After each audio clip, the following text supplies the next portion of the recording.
Free your mind now. Be part of People's Pan-African Parliament, the Pan-African Pyramid Debate with your speaker, Andrew Irumba Katusabe. A very good evening, ladies and gentlemen, and welcome aboard. Welcome to the edition of the Pan-African Pyramid Show here at Fairway Hotel. My name is Andrew Irumba Katusabe, your speaker, and we sit at Fairway Hotel every Friday from 8 p.m. and the recorded version of the same runs on NBS TV from 5 p.m. on Saturday.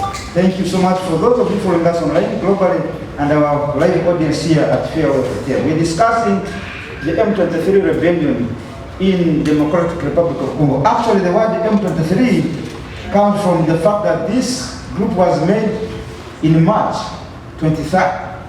And so in 2012, they sat down and agreed with the government in DRC that they needed to be amalgamated into the main forces of the government, and they agreed on a settlement.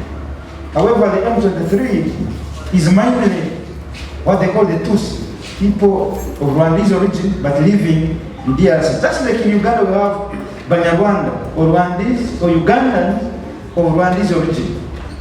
And this is not news, because even in America we have Americans of Ugandan origin.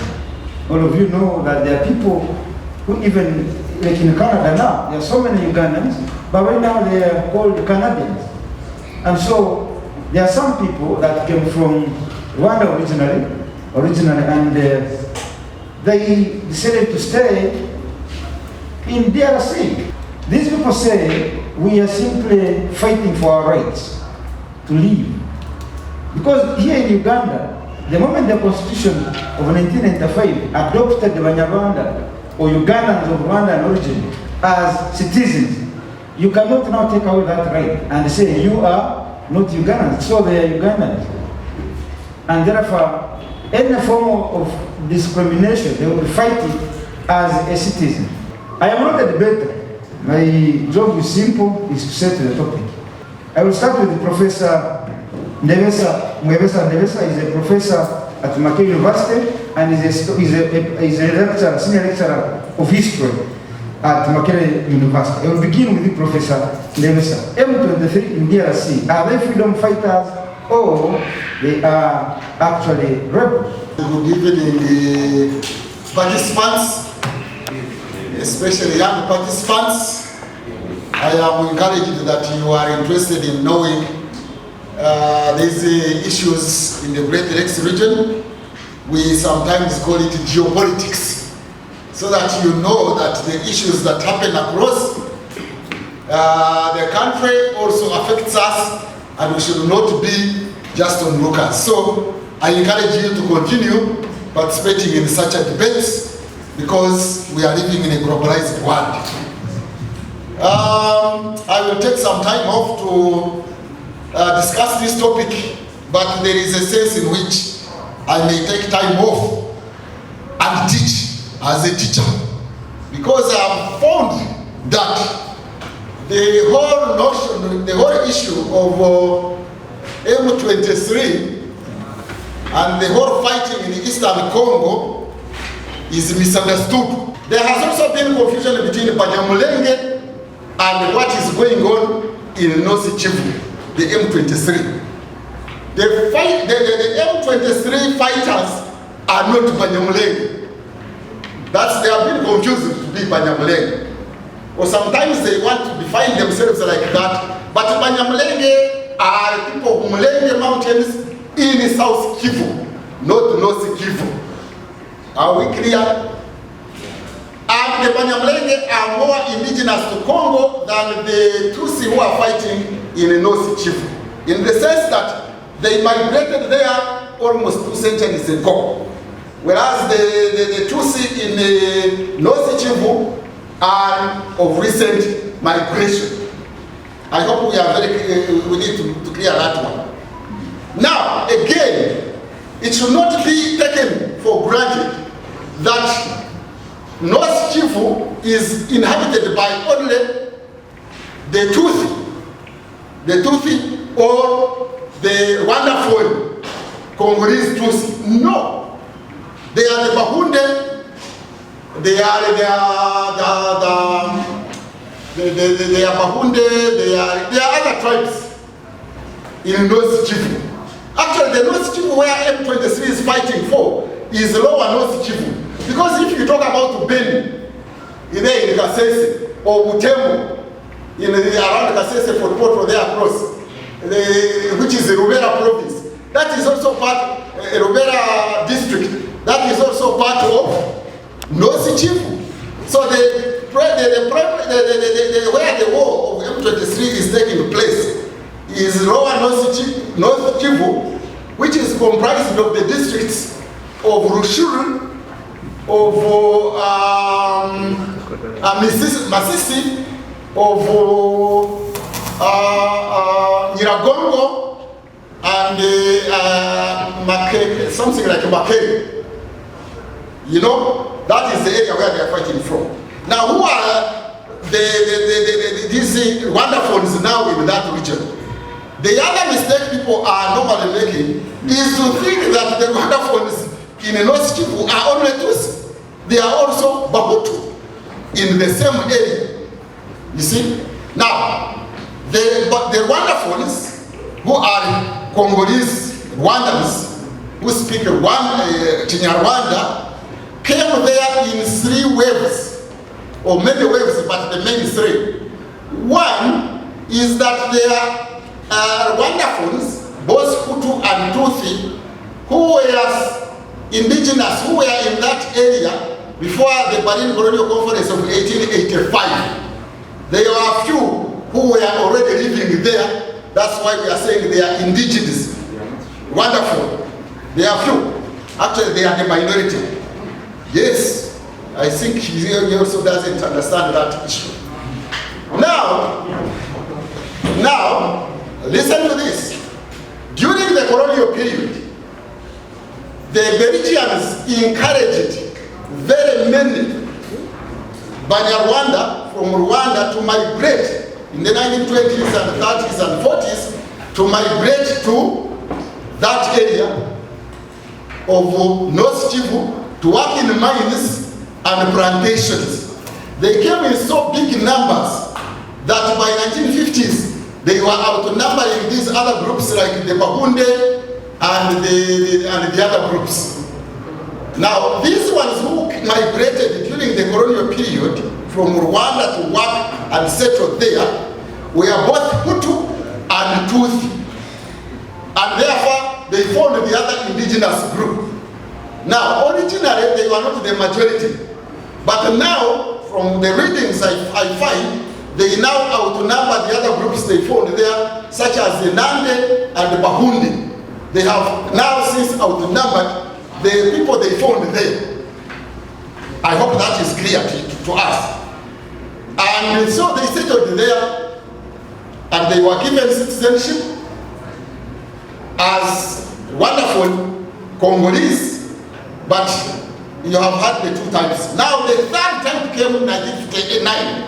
That is when there was the unfortunate war of Rwanda, when the Rwandans became refugees, especially the Tutsi, in this region. Those who came to Uganda, there are those who went to Congo, there are those who went everywhere. Now, those ones added on the 3rd wave. The indigenous ones who were already settled there, those who came as settlers who were looking for work, and then the refugees, and then they became more. So they got entangled in the politics of Congo. So there are those rebels in Congo who have a political agenda, and there are those who don't have a political agenda. There are those who have an economic agenda, they just want to organize and do the routine, but there are those who are organizing to protect their lives and their community, because if they don't organize and there is no state to protect them, they have to protect themselves. We are talking about the whole of Eastern Congo, and North Kivu is not the whole of Eastern Congo. Because as I told you, there is even South Kivu, where actually the Banyamulenge are. Some of these people know the town of Goma. Goma is the provincial capital of North Kivu. But the capital, the provincial capital city of South Kivu is Bukavu. And another big city in South Kivu is Uvira. I have been to Uvira myself through Burundi. Those are the areas normally where the Banyamulenge operate from. And they have also other wars, but sometimes the wars from North Kivu have spilled over into South Kivu and the other way around. You know, there was that war which even spilled over up to Kinshasa.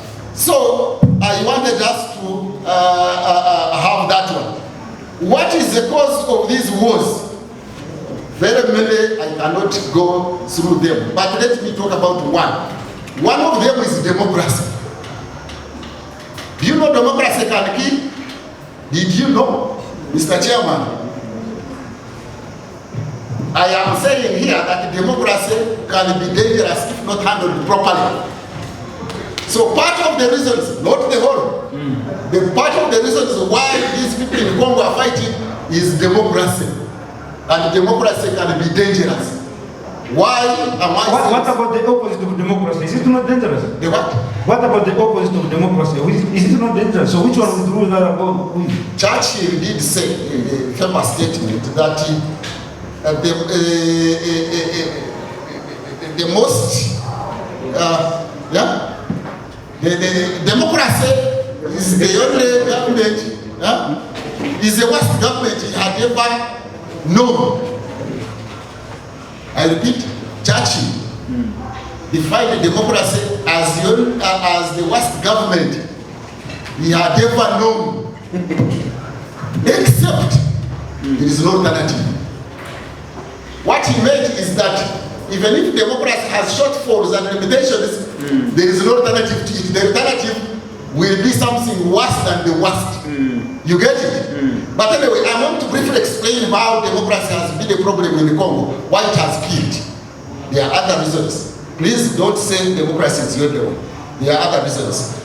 When it came to elections, or when it comes to elections in that region, people vote according to their ethnic groups, according to their tribes. Are we together? Yeah? Now, as I have told you before, the wonderful is both Hutu and Tutsi have outnumbered the indigenous people in North Kivu. When they got democracy, last time I read, there were, I think, about 16 MPs from that region. That is MPs in Kinshasa. And the wonderful is took 14. The rest took 2. And that is democracy. They are indigenous people. These were settlers, but they were outnumbered in numbers. Since democracy outnumbers, they lost out. When it comes to local government elections, it has also been discovered that if you go free, fair, multi-party elections, universal, other, suffrage, the indigenous people will not have people representing them. So there is nobody who has clearly identified the challenge in the Eastern Democratic of Congo at that level of democracy. How do you overshadow the Bahunde, the Nandi, and other groups, the Banande, who were there, and you came and said to us, okay, you have citizenship. You are right, because I think the last citizenship they are using now is anybody who was there at independence in 1960. And these fellows were there at that time. So they are citizens. But there are 2 types of citizenship. There is the legal citizenship of Kinshasa, and there is indigenous citizenship. You see the Wanyoro, they are saying the Bachika are Bafuruchi, they are foreigners. They have no indigenous citizenship of Bunyoro.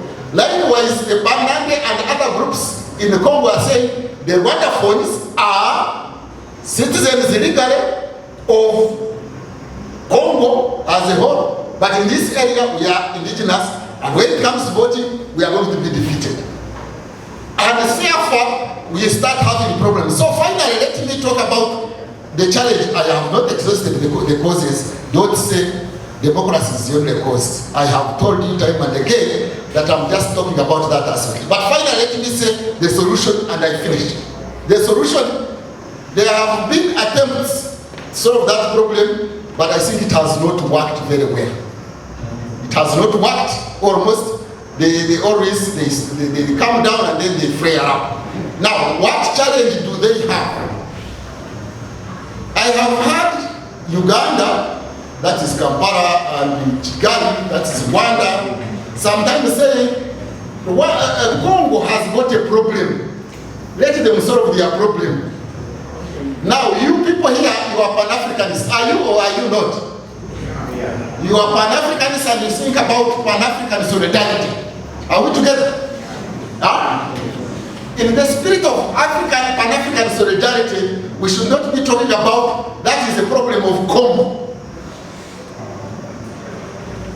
True or false? That should not be the problem of Congo. That is the problem of Africans. It's our problem. It is our problem. That's as much as it is a problem in North Kivu. That's why we're discussing it here. And that's why we're discussing it here. So nobody should say, Congo, go and solve your problem. I would like to call upon all Pan-Africans to think about resolving the problem of Congo. And I think the people who have better solutions, who can offer better solutions to the problem of Congo today is Kampala and Kigali. Why am I saying that? It is because they have got a better understanding of the problems in North Kivu than Kinshasa.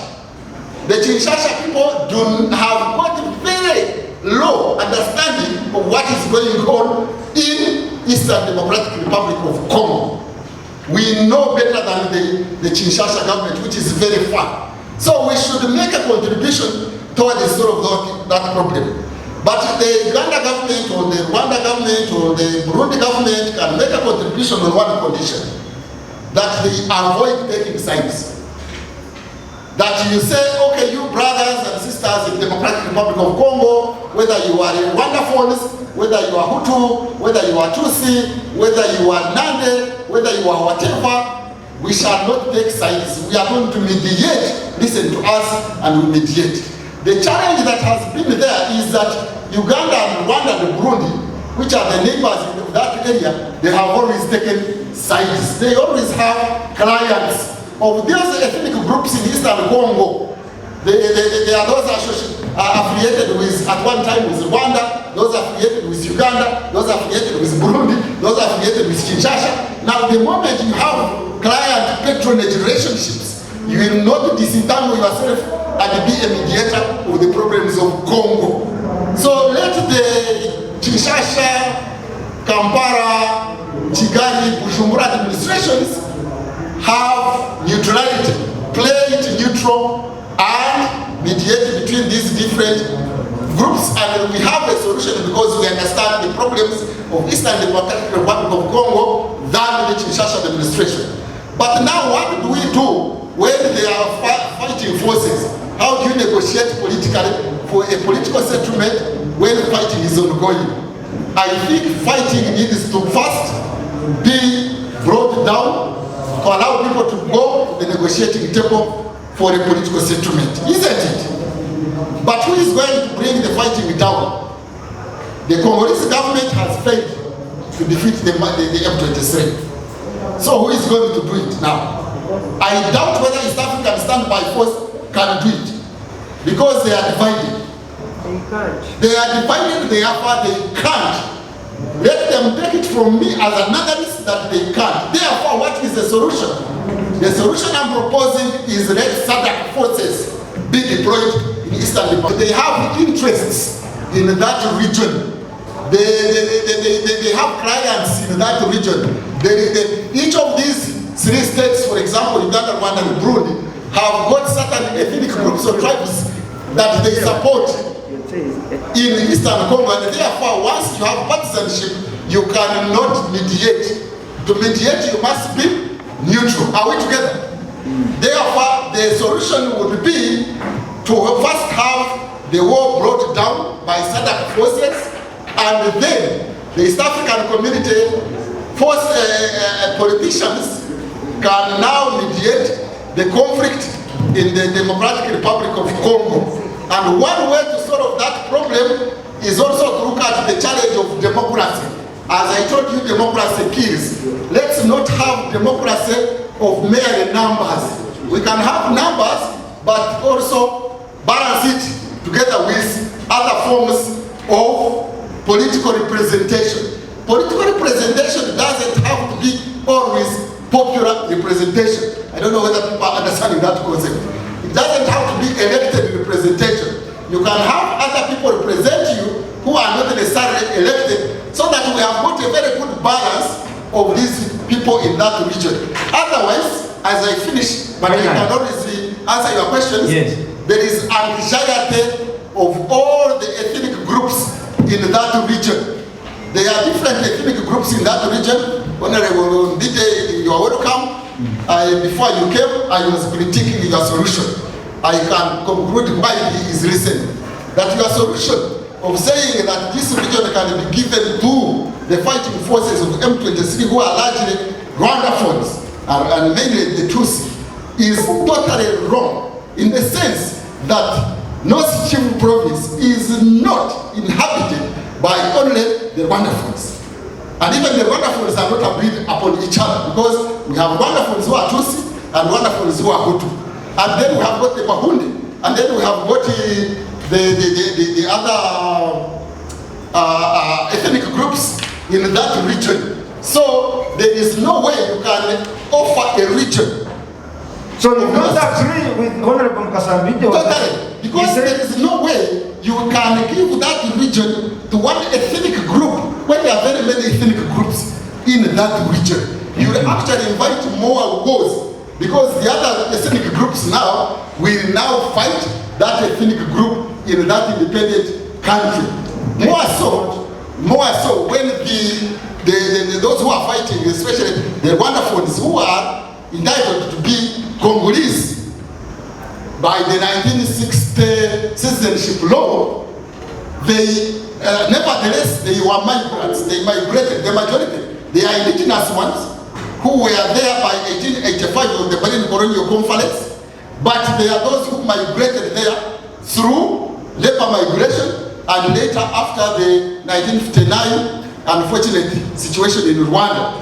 Therefore, the solution of North Kivu is not giving that region to any group. It is to play fair game in elections, as far as democracy is concerned, in governance and distribution of the natural resource there, which is basically land, and later, of course, there will be minerals. So it needs to be handled in a fair way by mediators who can be East African community, but after everything has been brought down, cooled down by the SADC forces. Thank you so much, Professor. SADC forces can now be deployed in that region. Otherwise, the other East African countries are partisan. They have got clients there. They will identify themselves as different forces, and before we know it, as it happened in Kisangani, we can have Rwanda and Uganda clash in South Kivu.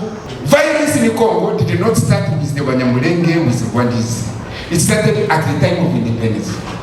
At the time of independence, Congo was the only country which was granted independence when it was least prepared.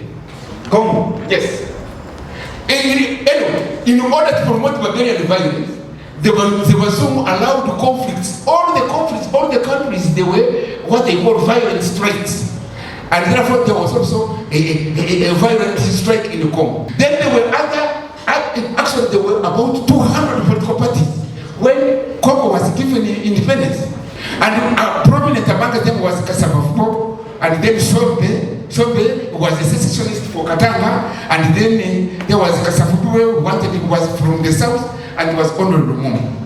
And when Lumumba took over, they used what they call Cold War politics. I no longer believe even in Marxism. It was another agent of barbarism, promoting barbarian violence and giving us guns to go and kill each other.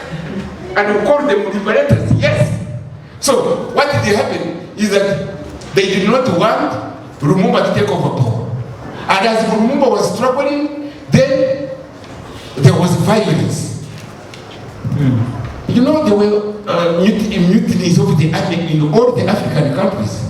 And Kenya was not, rather, Congo was not an exception. Mutinies were here in Uganda, in Tanzania, even in Kenya. Do you know of them? So there were mutinies of the army. They wanted Africanization. They wanted promotion. They wrote these nuns who were saying they were people who were what? Virgins and so on. They wrote them. Then Belgium came and sent in soldiers. Then Lumumba saw that he wanted to take his independence. Then he called the Soviet Union. When he called in the Soviet Union, that's when the began. America also started thinking of assassinating him. But they never assassinated him. The president chased him away. Then when he chased him away, he called him for again to be part of the government. He refused. Then that's how Mobutu Sese Seko came and took over the power. But before I take over the power, this Kasavubu, Lumumba, there were demonstrations in Kisangani. Okay, now, Professor, as you no, I must come to these barbarians in Rwanda calling themselves freedom fighters. That's what I wanted you to respond to. Okay, I'm saying, when it took place, America started organizing, defending Mobutu and arming them with mercenaries, and they started fighting all the local groups which were there. The Mai Mai talked about, there were other people. When they would be there, they said these are communists. And America started promoting barbarian violence up to now, coming back. How did the Banyamulenge come up? You are defending Mobutu. You look at how Belgium ruled Rwanda and Burundi. Originally, the Banyarwanda, whether the Tutsi, whether the Hutu, were the same. They were sharing totems. So, which means, according to Africans, they were brothers and sisters. And under the rule of the man, they never hated each other at all. What happened? There were billions planned genocide for 30 years or more. They praised the Banyamulenge, we call them the Tutsi, as a Hamite, that they were special race. And they were used to oppress the Hutus. And they were told that they were not part of Rwanda. Can you imagine? That they were special race. Literally, the Tutsi knew that they were being reared for slaughter in the future. Free your mind now. They didn't know that they were being reared for slaughter in the future. So they were put in positions of chiefs. When they put in positions of chiefs, and they ruled an oppressive the Hutus, and towards the end, the Hutus were groomed. My friend Kaiva was groomed by the Catholic Church to take over the leadership. And then towards, now, I must talk about the M23. And when independence was coming, tables were overturned. They brought the Tutsi chiefs, the Hutu chiefs, to take over the what? The Tutsis. And they started massacring them. And the region supported the massacres of the Tutsis. That is the first genocide. And the first genocide created refugees. Refugees came into Uganda. In Uganda, they became part of the problem. They wanted to join politics. And when they joined politics, they were chased away. They formed the backbone of NRA. Why were the Tutsis in Uganda chased away, but not in Tanzania or Zaire? Because they went there. Here they joined part of the politics. Once you join politics, then you are joining the game of fighting. So that is when they formed the backbone of NRA and they attacked Rwanda. With the help of Americans, I know. Museveni was being helped by America, and Museveni also brought the Tutsi in Rwanda. The second genocide in Rwanda was promoted by America. They did not only give the guns to the Tutsis, but they also talked about reconciliation, politics, bring politics, that you enlighten the political space. You bring the number of people to be killed. And that is the Prime Minister who was killed. And when they attacked, the Hutus also said they are losing their government. Without power, now they are finished. So that's how they mobilized. They mobilized when UN was seen. And that, time has taken me. That is how the second genocide, where massively the people got involved in killing. It seems it was Umuganda. When you be killing a Tutsi, they would call it Umuganda. Like going for Oh. You are clearing the Tutsis for Burundi plans. You are doing a good job, you know. It was a very good job. They got it a good job. Now, what happened? Free your mind now. When the Tutsis were being People's killed, Pan-African Parliament, the Pan-African Pyramid Debate with your speaker, Andrew Irumba Kakusabe. I'm going to summarize how I want to summarize in 1 minute. 1 minute. So, what happened is that when the Tutsis were being slaughtered, the French tried to protect the Rwandans who had got in genocide. That is how the Rwandese, the Hutus, went into Congo. When they went into Congo, the barbarians using that agent, they said they are going to pursue the genociders. That is when we first got the Banyamulenge, and since then there was the first war, which brought Kabila, and then Kabila was fought.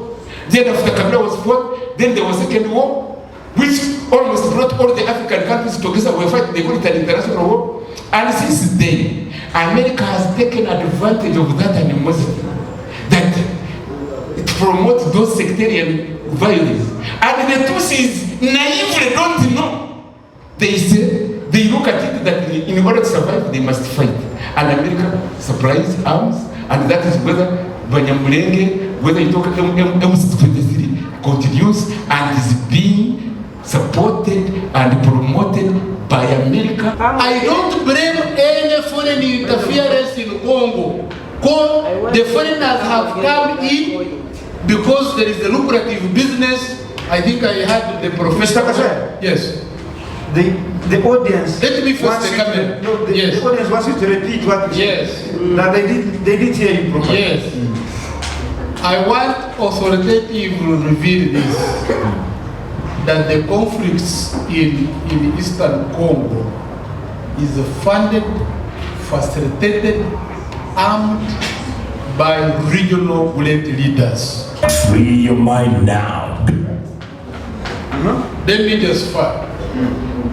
The Banyamulenge you are talking about as ethnicity was part of the big population of Congo of different tribes, and they have been existing for years and they have never had any problem. How come now, if you are a scholar and you are here lamenting, how come for all these years it is just recently after the Kabila and Rwanda wars that the Banyamulenge have started surfacing as a conflict? How come? Now, when you are talking about this thing, do some research. Yes. I actually went now to Congo for the first time with Professor Biekwas. He gave a comprehensive analysis from the time of colonialism up to this time. But the only damage he made to his discussion, while he is concluding, he did not talk about the so-called regional leaders, how they have actually fueled more conflicts in this region. By the way, the problem in Congo is not actually Congolese.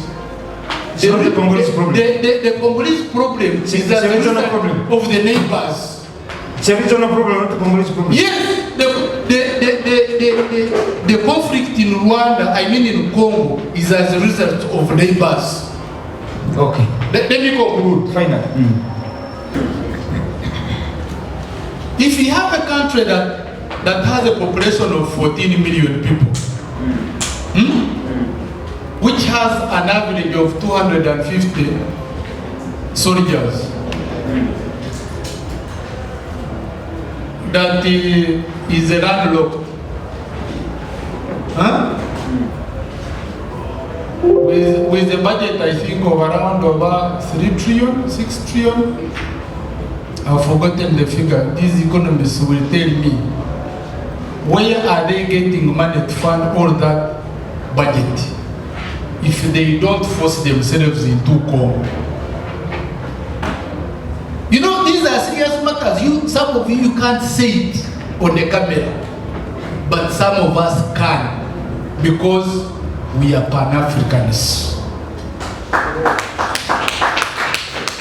Now, the only difference conference, we have never got an opportunity. If you give me an opportunity, Mr. Speaker, right now, to have a meeting with Mr. Kagame, and face-to-face with President Museveni, and face-to-face with the President of Congo, and face the regional leaders, I can authoritatively tell them that you are not honest. Yeah. That you are the ones who have made Congolese suffer for all these years. I can tell them, I swear. Organize that conference. But you're already telling them now. Even though, but it's not, I feel it's not like enough. I wish I was having them here. So don't lament around, go around, put them, beat the bush. The conflict, including M23, by the way, M23 right now is among the terrorists who are being used by opportunists for economic and personal gain. Good evening. This gentleman is a Ugandan lawyer, a human rights activist, a mass communication specialist, a motivational speaker, and a politician. He's actually an elected member of the 3rd East African Legislative Assembly, Yala, representing the Republic of Uganda. This is actually his 2nd and last term. He has been in this office since June 2012 and is serving his last term. He is an outgoing Yala MP representing Uganda. He serves on 3 Yala committees: the Committee on Communication, Trade and Investment, the Committee on Legal, Rules and Privileges, and the Committee on Regional Affairs and Conflict Resolution. He is the chairperson of the Committee on Communication, Trade and Investment. Ladies and gentlemen, give an applause to Honorable Fred Mukasa, our mindfulness tonight. Right Honorable Speaker, we are here. By its very inception, the Pan-African Pyramid is a conglomerate of dialectical thought. We must provide opinions that are clearly geared towards solving the African problem.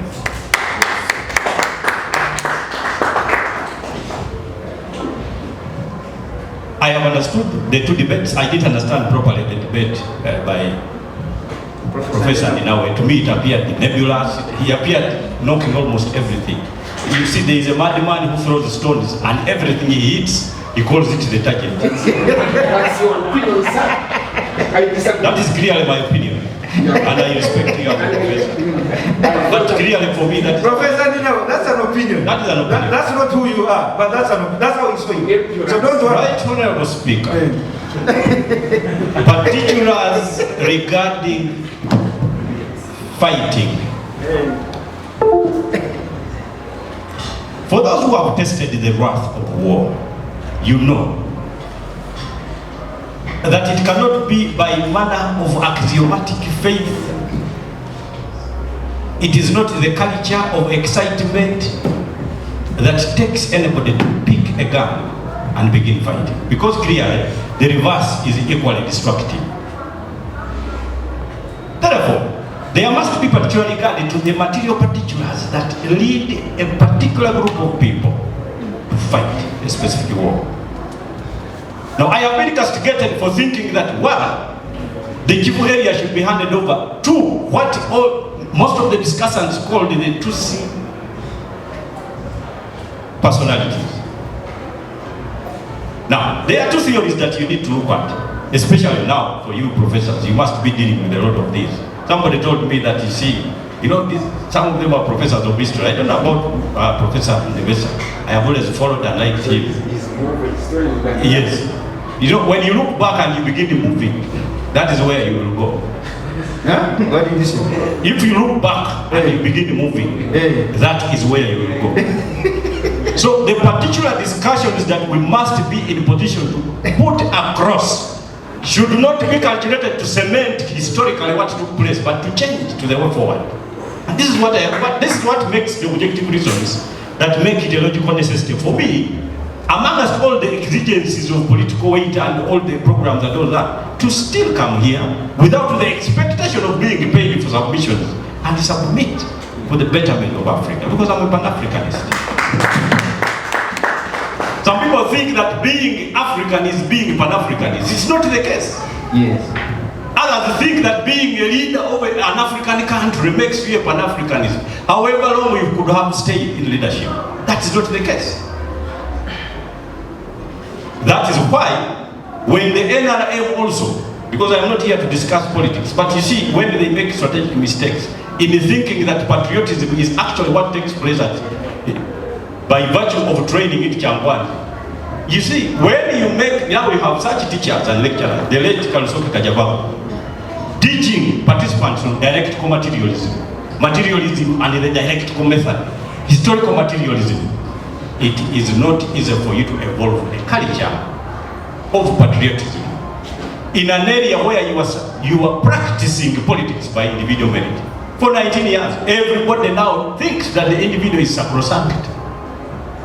So, right now, Speaker, let us change the mind, and particularly the mind of intellectuals like you. Ask yourself, why M23? And I had you giving the chronology, even including the ethnogenesis of the M23 protagonists. What happened? Others were saying that these are refugees. And I liked your submission, Professor, I had on Zoom, when you gave the historicity of how actually persons occupy the Congo. Let me tell you, for me, even if you wanted to regard a citizen of a country being a citizen of a country by birth, look at 1959, when we are regarding now all of those that crossed. Now we are creating a sum total.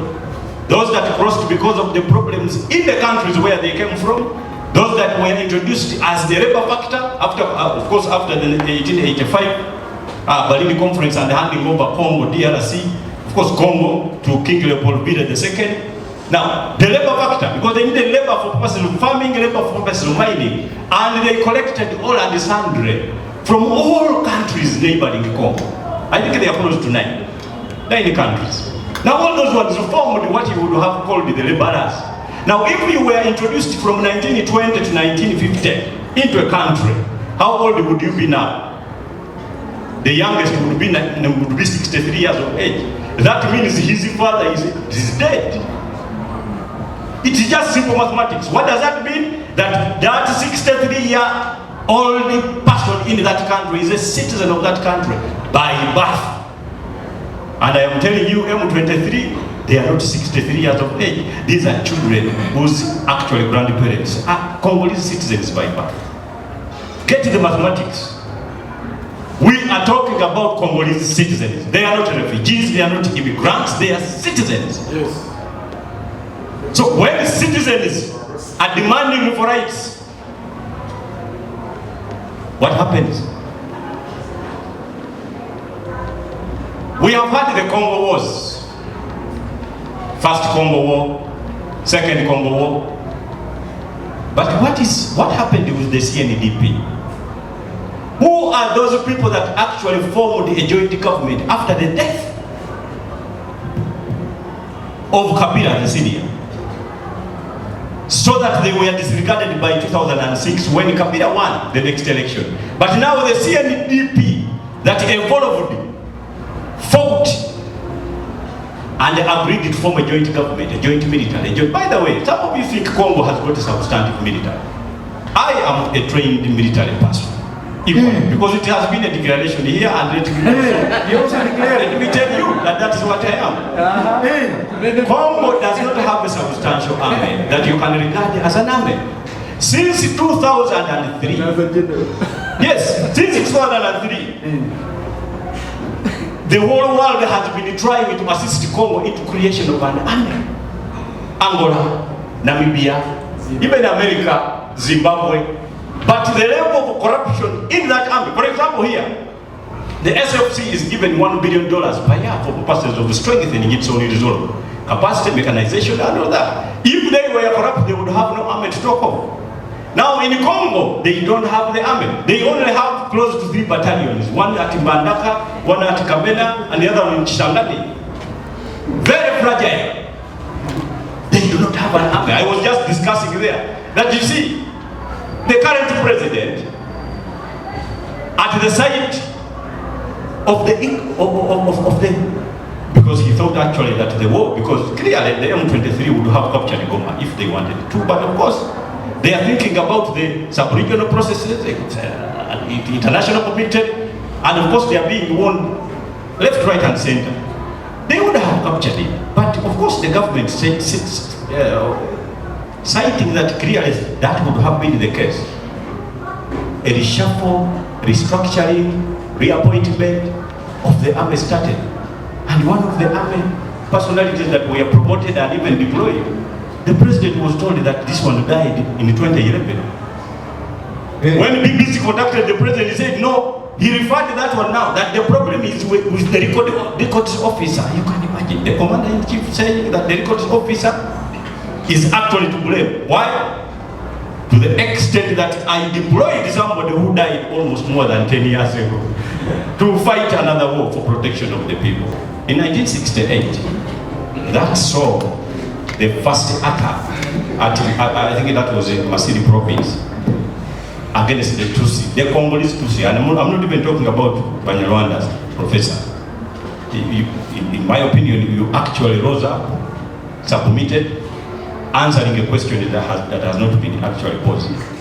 So I was not talking about Rwanda. I am talking about the Congolese Tutsi that in 1968 were attacked by government forces themselves. Because after the 1960, it was established that all of those that were there actually are now citizens of Congo. But there were some attacks between tribes that government thought now it would build on to also opportunistically begin now to attack and begin to declare the Banyarwanda-speaking Congolese foreigners.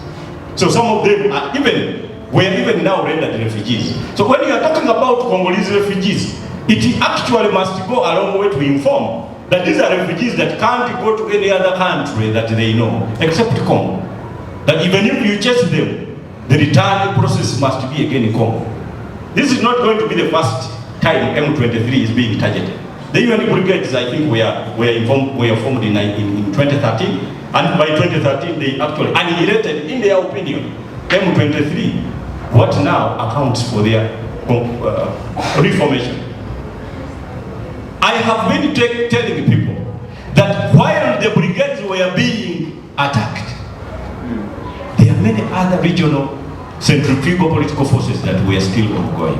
So, Professor, we are looking at those that have been targeted. 1968, targeted. When there were problems in 1994 in Rwanda, for me, contrary to what the researcher has provided, it is the genocide, and it was the genocide against the Tutsi. Because those that had the tools of coercion and were in government and actually declared that certain people should be killed, they even described how they look like. And they were the Tutsi.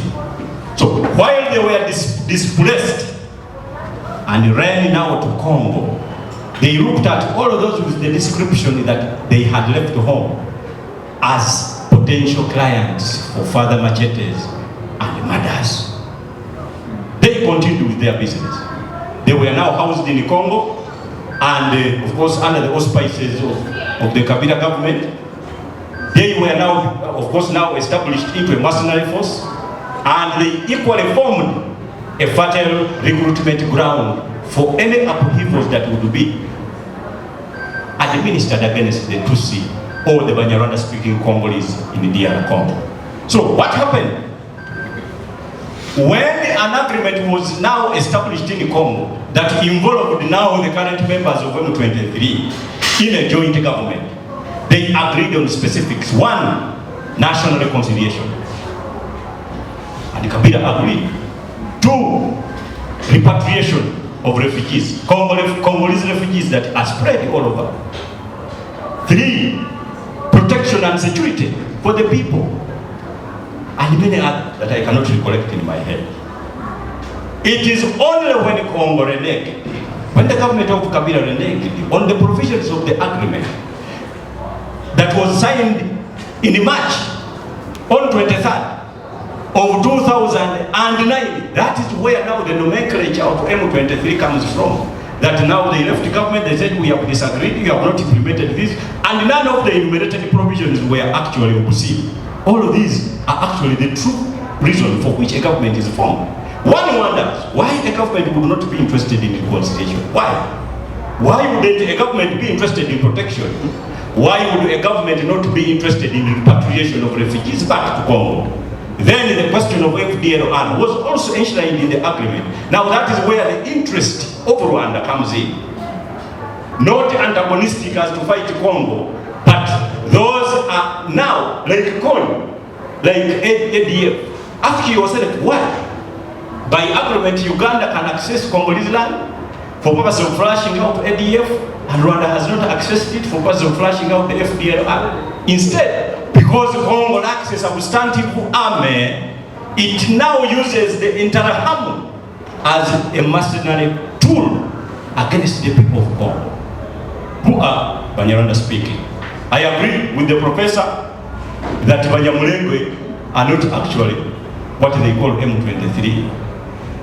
What you need to agree with me is that now suffering in terms of the Tutsi no longer discriminates between Banyamulenge and Banyarwanda speaking people of Congo, DRC. Clearly, they have now formed a joint process that I think Congo needs to address it by way of dialogue. And I insist on dialogue because that is the best way that these matters can be resolved.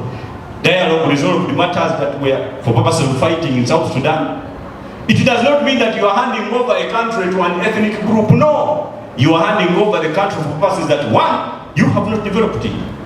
When did we have the last election in Congo, apart from this one that was won by President Tshisekedi?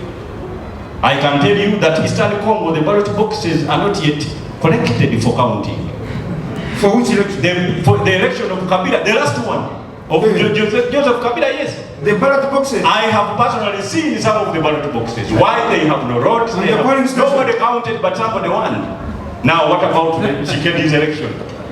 So we think that the government should now also sit down and begin to go to the established procedures for dialogue by East Africans. That is the only way. Koto means to accept. Yes, to accept, to gain a because Professor, the reason why sometimes I become magniloquent is because I want your students to continue to read. Sometimes instead of using, I would like them, instead of using a handbrake, to instead begin to use gears. You must continue to read a lot because that is the only way. Education is a continuous discovery of one's ignorance. And I support further and more education. So right now, Speaker, the East African community is still, of course, it is still incumbent upon them to establish measures. But I can tell you, and as I have told everybody, East Africa is not yet a country. It is just a status of negotiation that helps us arrive at established agreements. To the extent that one, when you agree, and I have had people here saying that, you know, Congo entered, a Congolese came and was charged $50. Some of the agreements, you know, we are guided by what we call variable geometry. That is a principle of law that allows each and every country to accede to agreements, protocols, establishing freedoms. But it allows you to implement them at your own pleasure. So, and I can tell you, you remember before, of course, Britain left the European Union, they had acceded to a protocol, a monetary union protocol of the European Union, the immigration protocol of the European Union, but they were using their own visa and their own currency. Some more countries are still doing the same, but they acceded. So why? Because they are still looking at measures that allow them to now adopt. When we adopt a similar immigration protocol, and also now Congo, that is a new entrant, acceded to that proposal, you will find that actually no payments shall land when they are entering, of course, in the airport. So right now, Speaker, I still think there must be a lot of respect given to the Congolese Tutsi. Those are Congolese. They don't know any other country except the DRC, Congo. The other Hutu that exist in Congo, but are not Congolese, the FDL or interahamwe, those ones should be a subject of extradition to answer for crimes they committed if the East African region is to be peaceful. Thank you. I want to start my deliberation by sending my awakening message to fellow young Africans. Young Africans, we can never get to a new Africa we aspire unless we work together and stand with each other at most times. These proxy wars and extreme poverty should not force us to run away as refugees and asylum seekers. We should be reminded that our oppressors' mission is to see us away from our minerals. Therefore, we should take a lead in calling for peace talks and one army system in Africa. One army system? Yeah. Okay. These wars we are seeing around in Congo, these horrible groups in Congo, all these wars are proxy wars. They have third-party interference. You can imagine, UN has been in DRC since independence, but you have been witnessing such insurgency. People have been killed and people have been displaced from their homeland, and we happen to have more refugees in Uganda.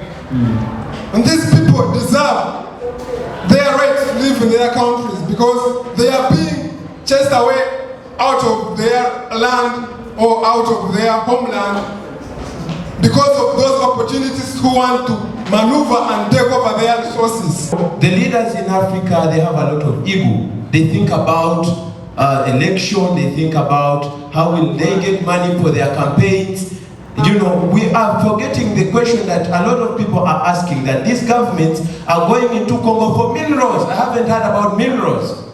That people are going to get timber on the heads of other African brothers in Congo because you want money. Let's style up, let's come together and have a borderless Africa, a borderless East Africa with common goals. That's the way to go. That's why EU is going up and we are going down, because the leaders are thinking about themselves but not the livelihoods of other people. Ladies and gentlemen, we come to the end of tonight's show. See you again next Friday. But follow this show on Saturday on NBS TV from 4 to 5. My name is Andrew Irumba Katsobe, your speaker, and I'm signing out here. Thank you.